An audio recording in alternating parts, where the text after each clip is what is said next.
What I love about chicken is that it's such a versatile meat and is perfect for a stir fry.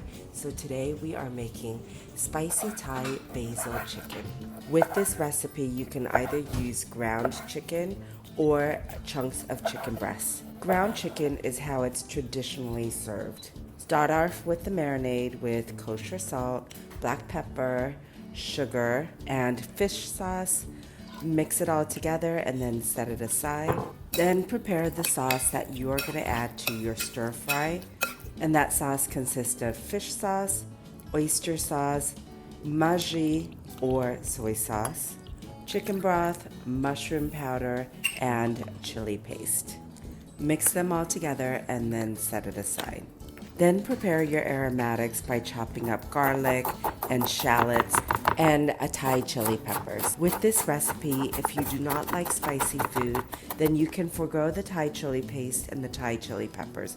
However, if you like spicy food, then you can use as much or as little as you want. In my recipe, I am using 1/4 cup. And you're gonna use 3 cups of basil that are thinly sliced. So I'm putting a Vietnamese twist on this Thai recipe by making a caramel sauce. So to make a caramel sauce, you want to do equal portions of oil and equal portion of sugar. So in this case, I'm using 1/4 cup each, and then add your aromatics. Then stir fry it for a couple of minutes, and then add your chicken. You want to cook your chicken until it's no longer cooked, and give it a good toss and mix it well so that caramel sauce is evenly coated on the chicken. Then once your chicken is no longer pink, then pour your sauce and turn your heat up on high and then cook it for an additional 5 minutes. So depending on what you're cooking it on, you'll either have more sauce or less sauce.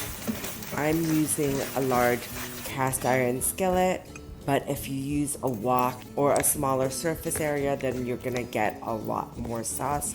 So bear that in mind. So if you need to reduce the chicken broth, you should. Then remove the pan from the heat and then add your basil. This dish is so perfect with steamed rice and is ideal to make for a weeknight dinner. It's certainly on our family weeknight dinner rotation.